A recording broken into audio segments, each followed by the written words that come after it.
మేష లగ్నంలో జన్మించిన వాళ్ళ స్వభావాలు ఎలా ఉంటాయో మనం ఈ వీడియోలో తెలుసుకుందాం. ఫస్ట్ థింగ్ వచ్చేసి మేష లగ్నానికి అధిపతి వచ్చేసి కుజుడు. ఈ లగ్నంలో జన్మించిన వాళ్ళకి చాలా ధైర్యం ఎక్కువగా ఉంటుంది.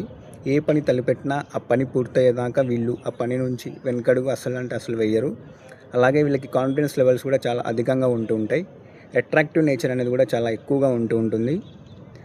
అలాగే లీడర్షిప్ క్వాలిటీస్ కూడా చాలా అధికంగా ఉంటాయి. స్ట్రైట్ ఫార్వర్డ్నెస్ కూడా వీళ్ళలో మనకి ఎక్కువగా కనపడుతూ ఉంటుంది. తెలివితేటలు అనేవి కూడా చాలా ఎక్కువగా ఉంటూ ఉంటాయి. వీళ్ళ మూవ్స్ కూడా చాలా డిఫరెంట్గా ఉంటాయి, వేగంగా ఉంటూ ఉంటాయి. స్పీడ్ కూడా వీళ్ళలో చాలా అధికంగా మనకు కనిపిస్తూ ఉంటుంది. అలాగే వీళ్ళలో నెగిటివ్ పాయింట్స్ విషయాలకు వస్తే అధికంగా కోపం ఉంటూ ఉంటుంది. వీళ్ళలో ఓపిక అనేది చాలా తక్కువగా ఉంటుంది. నిద్రలేనితనం అనేది కూడా చాలా తక్కువగా ఉంటుంది. స్లీప్ని తక్కువగా తీసుకుంటూ ఉంటారు. తొందరపాటుతనం, ప్రతి విషయానికి ఎక్కువగా తొందరపడుతూ ఉంటారు.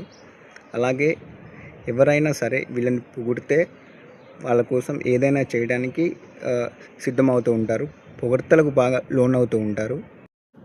హెల్త్ ఇష్యూస్ గురించి డిస్కస్ చేసినట్టయితే వీళ్ళకి తరచుగా గాయాలు ఎక్కువగా అవుతూ ఉంటాయి. కీళ్ళ నొప్పులు కానీ మోకాళ్ళ నొప్పులు కానీ ఎక్కువగా వీళ్ళని వేధిస్తూ ఉంటాయి. అలాగే అల్సర్ కానీ, బీపీ కానీ, గ్యాస్ట్రిక్ ప్రాబ్లమ్స్ కూడా వీళ్ళకి ఎక్కువగా వస్తూ ఉంటాయి. మేష లగ్నంలో జన్మించిన వాళ్ళకి యోగించే గ్రహాలు కానీ, యోగించే దశల గురించి కానీ మనం మాట్లాడుకున్నట్టయితే రవి మహాదశ చాలా బాగుంటుంది, యోగిస్తుంది. అలాగే చంద్రమహాదశ చాలా బాగుంటుంది, యోగిస్తుంది. గురు మహాదశ బాగుంటుంది, కుజ మహాదశ బాగుంటుంది. ఇవి 4 మహాదశలు వీళ్ళకి చాలా బాగా యోగిస్తూ ఉంటాయి. అలాగే ఏ మహాదశలో చాలా అనుకూలత తక్కువగా ఉంటుంది, యోగించవు అని మనం మాట్లాడుకున్నట్టయితే శని మహాదశ, బుధ మహాదశ అనే వీళ్ళకి చాలా తక్కువగా రిజల్ట్స్ అనేవి ఉంటుంది, వీళ్ళకి అంతగా యోగించవు. అలాగే శుక్ర మహాదశ అనేది యావరేజ్గా ఉంటుంది.